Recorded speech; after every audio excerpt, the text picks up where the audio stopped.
In the early hours of August 2, 2015, a 911 operator in Davidson County, North Carolina, received a call from Thomas Martens. Inside an upstairs bedroom, 39-year-old Jason Corbett lay critically injured in the home he shared with his wife, Molly. Tom admitted he had struck Jason in the head with a baseball bat. Then he told the dispatcher, "I may have killed him." Jason's wife, Molly Martens Corbett, was also inside the house. When emergency responders arrived, they found Jason with an aluminum baseball bat and a brick paver nearby. There was no mystery about who had used the force that killed him. Molly and her father acknowledged their involvement, but they said Jason had attacked Molly first. Tom said he entered the bedroom and believed his daughter was being strangled. Molly said Jason had attacked and choked her. Tom was a retired FBI agent, so the question was never simply who killed Jason Corbett. The question was whether Molly and Tom had used deadly force to stop an immediate threat, or whether the violence went beyond self-defense. To understand how Jason ended up in that bedroom, the story begins years earlier in Ireland, with a widowed father raising 2 young children, and the American woman who entered their lives as an au pair. Jason Corbett grew up in Limerick, Ireland, as part of a large, close-knit family. He had a twin brother, Wayne, and remained closely connected to the people around him as he built an adult life of his own. As an adult, Jason built a career in the packaging industry and eventually moved into management. He married Margaret Fitzpatrick, known as Mags, and together they had 2 children. Their son Jack was born first. Then came their daughter Sarah. But in 2006, only 11 weeks after Sarah's birth, Mags died unexpectedly. Irish authorities attributed her death to complications associated with an asthma attack. Jason was suddenly a widowed father raising a toddler and a newborn without their mother. The loss changed the structure of his family almost overnight. With 2 very young children and a career to manage, Jason eventually began looking for help at home. That search brought Molly Martens into his life. Molly was a young American woman from Tennessee who came to Ireland to work as an au pair. At first, Molly's place in the household was practical. She was there to help Jason care for Jack and Sarah. Over time, that relationship changed. Jason and Molly became romantically involved. By then, Molly had already spent significant time helping care for Jack and Sarah and had become deeply embedded in their daily lives. In 2011, Jason and Molly married. That same year, Jason's work brought the family to Davidson County, North Carolina. For Jason, the move represented another major rebuilding of his life. He had gone from losing his first wife in Ireland to remarrying and moving his family across the Atlantic. He continued working in the packaging industry, eventually holding a management position. Molly remained closely involved with Jack and Sarah and continued occupying a maternal role in their lives. Molly wanted to formalize that role by adopting Jack and Sarah, but the adoption was never completed. Legally, Jason remained their parent. After Mags's death, Jason had also made practical plans for the children's future. In his will, he named his sister, Tracy Lynch, and her husband, David, as the people he wanted to care for Jack and Sarah if he died. For the time being, however, Jason, Molly, Jack, and Sarah were living together in North Carolina as a family. From the outside, Jason had rebuilt much of what had been shattered after Mags's death. He had remarried. His children were growing up, his career had continued, and the family had created a new life thousands of miles from Limerick. By 2015, the marriage between Jason and Molly was under strain. Whatever stability the family appeared to have from the outside, serious arguments were taking place inside the home. One of those arguments was secretly recorded months before Jason's death. In the recording, Jason and Molly could be heard arguing over dinner and messages on Molly's phone. Their voices became heated. The children could be heard asking them to stop.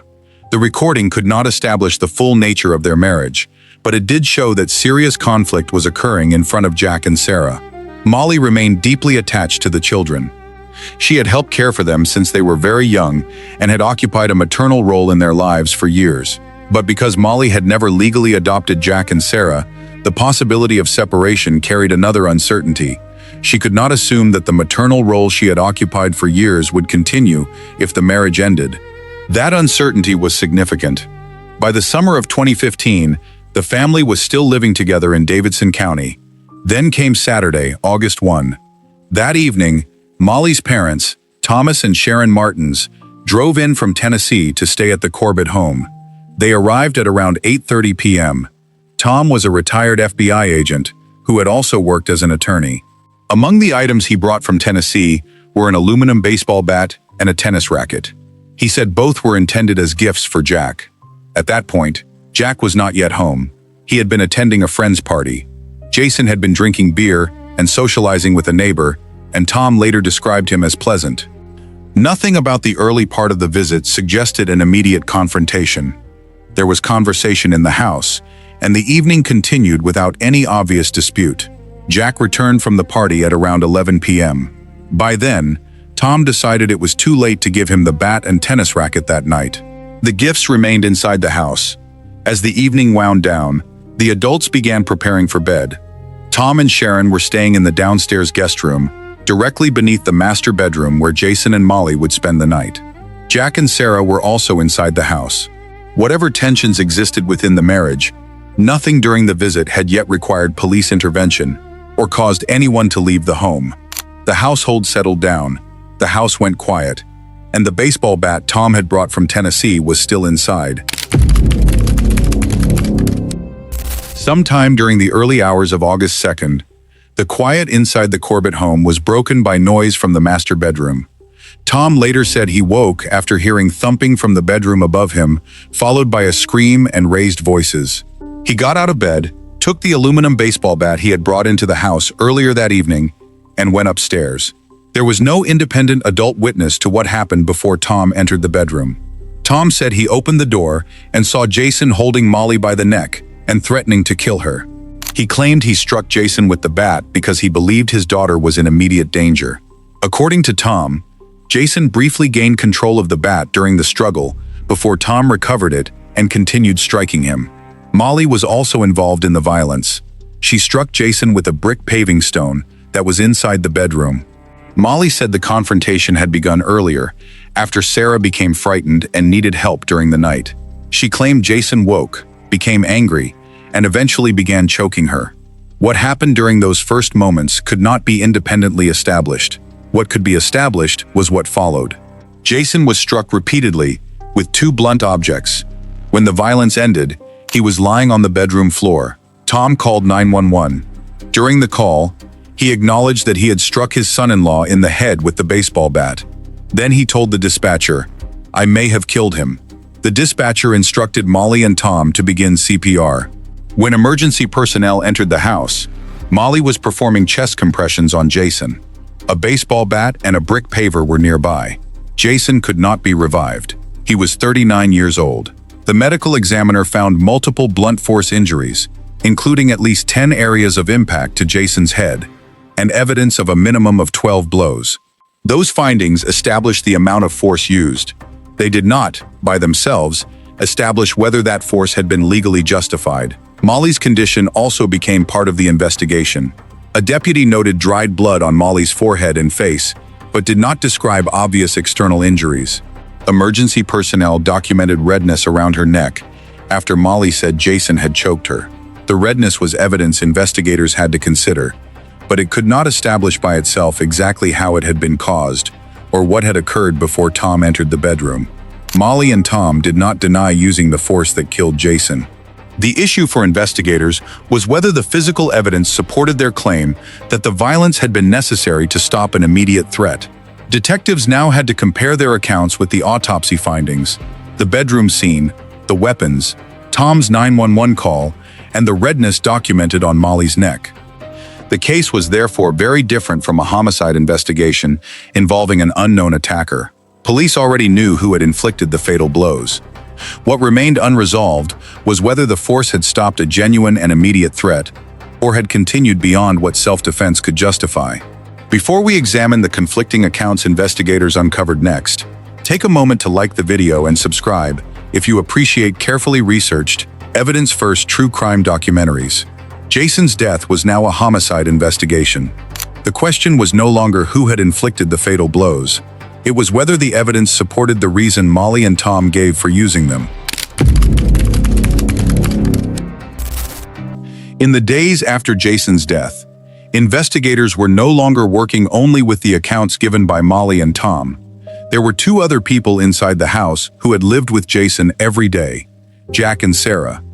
Interviewed separately the day after Jason's death, both children described anger and conflict inside the home. Sarah said she had seen Jason pull Molly's hair, while Jack described verbal and physical aggression toward her. Those were the children's accounts at the time. They did not independently establish the full nature of Jason and Molly's marriage. 3 days later, during separate interviews at Dragonfly House, the children again described conflict within the marriage. They also described an emergency arrangement involving Molly's parents. Jack's code word was Galaxy, while Sarah's was Peacock. Jack also explained why the brick paver was inside the bedroom. The children had planned to paint it, and after rain brought it indoors, Molly had placed it near her desk. At that stage, investigators were dealing with a complicated picture. Molly and Tom said Jason had attacked first. The children's early statements described anger and alleged aggression inside the marriage, and the physical evidence confirmed that Molly and Tom had used deadly force against Jason. Jason's death also triggered an immediate custody dispute. Molly wanted Jack and Sarah to remain with her, while Jason's will named his sister, Tracy Lynch, and her husband, David, as the people he wanted to care for them. Tracy and David traveled from Ireland, and the children were ultimately placed in their care. Within weeks of losing their father, Jack and Sarah returned to Ireland. Jason was also brought home. He was buried in Limerick beside Mags, the children's mother. But as Jack and Sarah settled back into life with Jason's family, their accounts of the marriage began to change. In May 2016, Jack gave another interview. This time, he said parts of his earlier account had not been true. Jack claimed Molly had pressured the children to describe Jason as abusive because she feared losing them if they returned to Ireland. That directly contradicted statements he had made in the days after his father's death. Sarah also later rejected the portrayal of Jason that had emerged from the early interviews. As the children grew older, both became increasingly vocal in defending their father and disputing Molly's description of him. Investigators were now left with accounts from the same children pointing in different directions. Their early interviews described anger and alleged aggression. Their later statements challenged those descriptions and, in Jack's case, alleged that Molly had influenced what was said. Both sets of statements existed, and neither could simply be erased from the record. While the custody dispute and changing interviews unfolded, the criminal investigation continued. Authorities were still examining whether Molly and Tom's admitted use of deadly force could legally be justified as self-defense. On December 18, 2015, both were formally indicted on charges that included second-degree murder and voluntary manslaughter. Molly and Tom pleaded not guilty. They continued to maintain that Jason had attacked Molly and that the force used against him had been necessary to protect her. By the time the case reached court, two sharply different portraits of the same household had emerged. Molly and Tom described Jason as the aggressor whose violence forced them to act. Jason's family and the children's later accounts increasingly challenged that portrayal. A jury would now have to decide what the evidence supported. When Molly Martens Corbett and Thomas Martens went on trial in 2017, the central dispute remained the same. Had they used deadly force to save Molly's life, or had the violence gone beyond lawful self-defense? Prosecutors argued that the force used against Jason exceeded what was necessary and pointed to tensions in the marriage, Molly's uncertain legal relationship with the children, and a life insurance policy worth roughly $600,000 as possible motives. The defense told a very different story.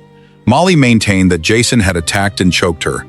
Tom said he entered the bedroom believing his daughter was in danger of being killed and used the bat to protect her. On August 9, 2017, the jury reached its decision. Molly and Tom were both found guilty of second-degree murder. Each was sentenced to between 20 and 25 years in prison, but those convictions did not stand. In 2020, the North Carolina Court of Appeals ordered a new trial, a decision later upheld by the North Carolina Supreme Court. The courts did not find Molly and Tom innocent. They concluded that errors in the first trial meant the convictions could not stand. Among the disputed issues were statements Jack and Sarah had made shortly after Jason's death that had not been fully presented to the first jury. The appellate courts also identified problems involving some of the bloodstain pattern evidence introduced at trial. The second-degree murder convictions were therefore vacated, and Molly and Tom were given the opportunity to face a new trial. That trial never happened. On October 30th, 2023, Tom pleaded guilty to voluntary manslaughter. Molly entered a no-contest plea to the same charge, accepting the conviction without formally admitting the prosecution's version of what happened inside the bedroom. Both were sentenced to between 51 and 74 months in prison. Because they had already served approximately 44 months following their original convictions, that time was credited toward the new sentences. Molly and Tom were released from prison on June 6, 2024. Their second-degree murder convictions were gone. Their voluntary manslaughter convictions remained. But beyond those legal arguments was Jason himself. Jason was 39 years old, a son, brother, twin, widower, and, above all, the father of Jack and Sarah. His children had lost their mother when they were very young. 9 years later, they lost their father. After Jason's death, Jack and Sarah returned to Ireland to live with Tracy and David, the guardians Jason had named years earlier. Do you believe the evidence supported Molly and Tom's claim that they were fighting for their lives? Or do the circumstances of Jason Corbett's death leave you with a very different conclusion? Share your thoughts respectfully below. And if you appreciate carefully researched, victim-centered true crime documentaries, like the video and subscribe for more.